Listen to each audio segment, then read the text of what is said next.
Shalom, selamat pagi saudara-saudara yang kekasih dalam Tuhan. Berjumpa kembali dalam program Suplemen Jiwa yang menyegarkan, menyehatkan, dan meneguhkan jiwa kita. Pada pagi hari ini sebelum kita memulai semua aktivitas dan pekerjaan kita, mari kita bersama-sama dengan Tuhan melalui perenungan firman Tuhan yang tentu akan menjadi suplemen bagi jiwa kita yang akan menguatkan dan meneguhkan kita. Saudara-saudara yang kekasih dalam Tuhan, sebelum kita membaca dan merenungkan firman Tuhan, saya mengajak kita berdoa terlebih dahulu. Mari kita menghadap Tuhan dalam doa. Bapa di surga, terima kasih untuk kesempatan pagi hari ini. Tuhan sudah membangunkan kami dari malam yang gelap hingga pagi ini kami boleh bangun dengan keadaan sehat dan bugar, tidak kekurangan sesuatu apapun. Sebelum kami memulai aktivitas kami hari ini, kami rindu untuk mendengarkan firman-Mu. Oleh karena itu Tuhan, kuduskanlah hati kami, pikiran dan perasaan kami, bila firman-Mu akan menjadi kekuatan bagi kami di dalam menjalani hari-hari yang ada di depan kami. Terima kasih Tuhan, berfirmanlah kepada kami siap mendengarkannya. Di dalam nama Kristus Yesus Tuhan firman yang hidup. Amin. Saudara yang kekasih dalam Tuhan, saya mengajak kita untuk merenungkan kebenaran firman Tuhan dari kitab Ayub pasal yang ke-23, ayat 13 sampai dengan ayat yang ke-17. Sekali lagi, kitab Ayub pasal 23, ayat 13 sampai dengan ayat 17, demikian firman Tuhan. Tetapi ia tidak pernah berubah. Siapa dapat menghalangi dia? Apa yang dikehendakinya dilaksanakannya juga. Karena ia akan menyelesaikan apa yang ditetapkan atasku, dan banyak lagi hal yang serupa itu dimaksudkannya. Itulah sebabnya hatiku gemetar menghadapi dia. Kalau semuanya itu kubayangkan, maka aku ketakutan terhadap dia. Allah telah membuat aku putus asa. Yang membuat Maha Kuasa telah membuat hatiku gemetar. Sebab bukan karena kegelapan aku binasa, dan bukan juga karena mukaku ditutupi gelap gulita.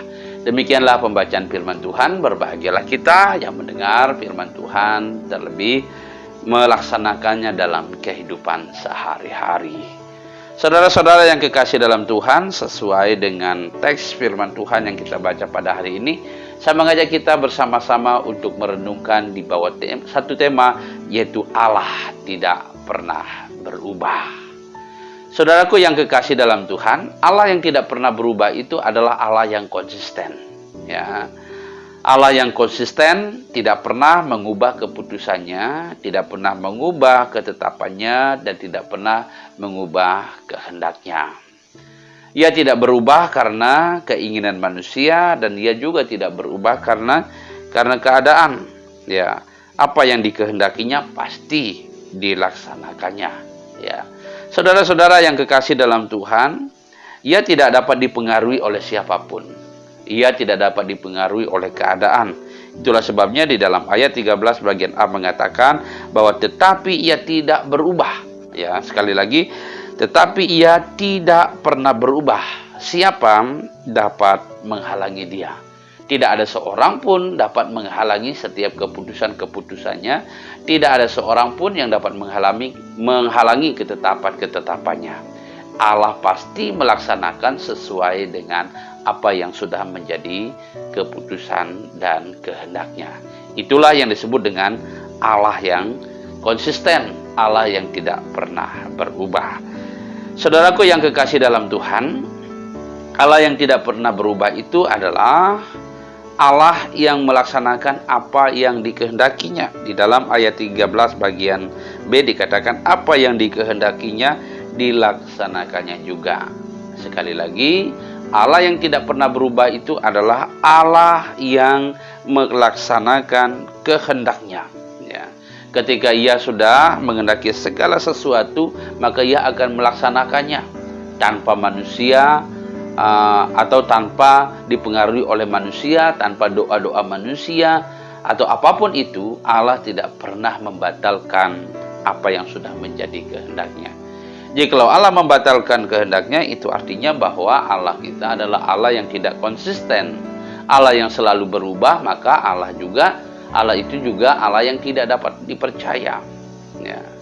Sekali lagi, ketika Allah berubah, itu artinya bahwa kita tidak dapat percaya kepada setiap keputusan-keputusan dan kehendak-kehendaknya.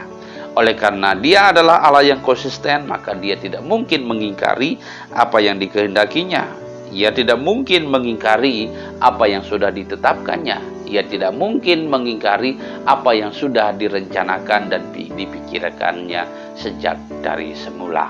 Kemudian yang kedua, Allah yang tidak berubah, Allah yang konsisten itu adalah Allah yang menyelesaikan apa yang ditetapkannya. Bukan saja melaksanakan apa yang dikehendakinya, tetapi yang kedua adalah Ia menyelesaikan apa yang ditetapkannya. Ayat 14, karena Ia akan menyelesaikan apa yang ditetapkannya atasku, dan banyak lagi hal yang serupa itu dimaksudkannya. Jadi kita dapat melihat bahwa Allah juga bekerja bukan hanya setengah-setengah. Tuhan tidak pernah meninggalkan proyek mangkrak, ya. Ia selalu menyelesaikan apa yang sudah menjadi ketetapannya. Ia menyelesaikan apa yang sudah direncanakannya. Ia menyelesaikan apa yang sudah menjadi rancangannya bagi kebaikan seluruh makhluk dan terutama bagi setiap orang yang percaya kepada Tuhan. Saudaraku yang kekasih dalam Tuhan, ini adalah gambaran yang sangat jelas siapa Allah kita. Dialah Allah yang konsisten, Allah yang tidak berubah. Oleh karena itu, maka kita tidak punya alasan lagi bagi kita untuk tidak percaya kepada Tuhan. Kita tidak punya alasan lagi untuk tidak mempercayai janji-janjinya. Kita tidak lagi punya alasan lagi untuk tidak mempercayai apa yang sudah ditetapkannya dalam kehidupan kita. Bahkan Ayub mengatakan bahwa karena Ia menyelesaikan apa yang ditetapkan atasku, gitu ya.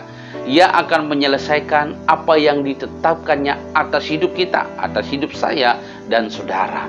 Oleh karena itu kita perlu memilih hidup takut akan Tuhan seperti sikapnya Ayub. Di dalam ayat 15 mengatakan, itulah sebabnya hatiku gemetar menghadapi Dia. Kalau semuanya itu kubayangkan, maka aku ketakutan terhadap Dia, dan seterusnya dalam ayat yang ke-16. Kita perlu memilih hidup takut akan Tuhan, sebab Dia pasti melaksanakan kehendak-Nya. Dia tidak berubah. Ketika Allah mau menyelamatkan kita, berarti Ia akan konsisten untuk tetap menyelamatkan kita. Oleh karena itu kita harus menaruh harap kita, menaruh iman kita, menaruh percaya kita kepadanya, ya. Karena apa yang ditetapkannya adalah ketetapan satu kali untuk selama-lamanya. Dan kita pun hidup bukan karena hidup dan mati, bukan karena keadaan, bukan karena situasi, bukan karena corona, bukan karena COVID-19 atau apapun namanya, bukan. Tetapi kita hidup dan mati ini oleh karena kehendak dan ketetapan Allah saja. Dan bahkan Ayub sendiri mengatakan di dalam ayat yang ke-17, sebab bukan karena kegelapan aku binasa, dan bukan juga karena mataku ditutup gelap gulita. Jadi di dalam ayat ini kita dapat melihat hidup dan matinya kita bukan disebabkan oleh keadaan, tetapi memang sudah menjadi ketetapan dan keputusan Allah dalam hidup kita. Jadi kalau Tuhan menghendaki kita untuk tetap hidup sesulit apapun keadaan kita, maka kita akan hidup.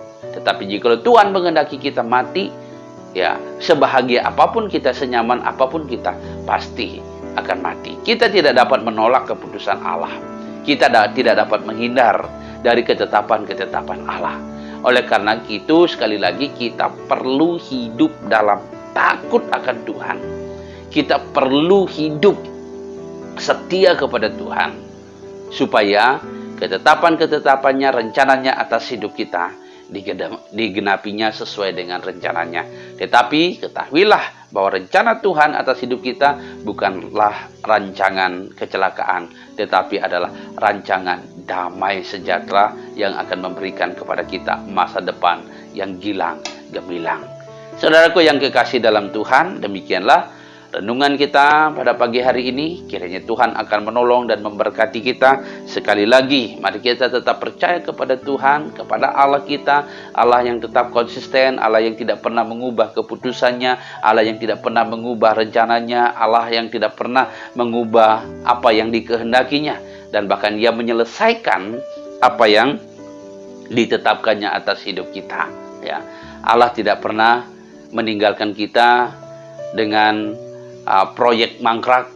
Allah pasti menyelesaikan apa yang tidak sanggup untuk kita selesaikan.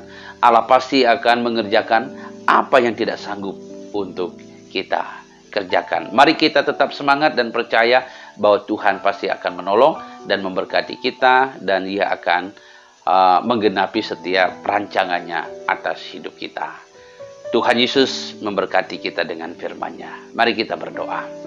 Bapa di surga, terima kasih untuk firman-Mu yang sudah kami dengarkan pada pagi hari ini. Bila firman-Mu ini menjadi kekuatan iman bagi kami dalam menjalani hari ini ya Tuhan, terutama di dalam menjalani hari-hari yang penuh dengan misteri ini Tuhan, hari-hari yang ditandai dengan COVID-19, Tuhan kiranya menolong kami, menguatkan dan meneguhkan kami, supaya kami tetap percaya kepada kehendak Tuhan. Jika Tuhan menghendaki kami ada, kami percaya bahwa Tuhan juga yang akan menetapkan kebaikan demi kebaikan dalam hidup kami. Tetapi jikalau Tuhan menghendaki kami binasa, itu pun karena kehendak Tuhan. Tetapi kami percaya bahwa Tuhan akan senantiasa menyatakan kebaikannya, kuasanya, kebesarannya dalam hidup kami sebagai orang-orang yang percaya kepada Tuhan. Peliharalah kami ya Tuhan dalam segala sesuatu yang akan kami lewati di depan kami, dalam semua pekerjaan dan aktivitas yang ada di depan kami. Tuhan kiranya akan memberkati kami sepanjang hari yang akan kami lewati.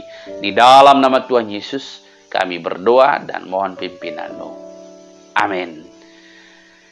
Demikianlah renungan kita pada pagi hari ini. Kiranya Tuhan akan menolong dan memberkati kita. Mari kita tetap setia kepada Tuhan, tetap percaya kepada rencana dan kehendak Tuhan. Tuhan pasti akan menyatakan kebaikannya kepada kita. Tuhan pasti akan menolong kita melewati masa-masa sulit yang ada di depan kita. Tetap semangat, tetap patuhi protokol kesehatan, dan salam sehat untuk kita semua. Sampai jumpa lagi dalam suplemen jiwa berikutnya. Tuhan Yesus memberkati.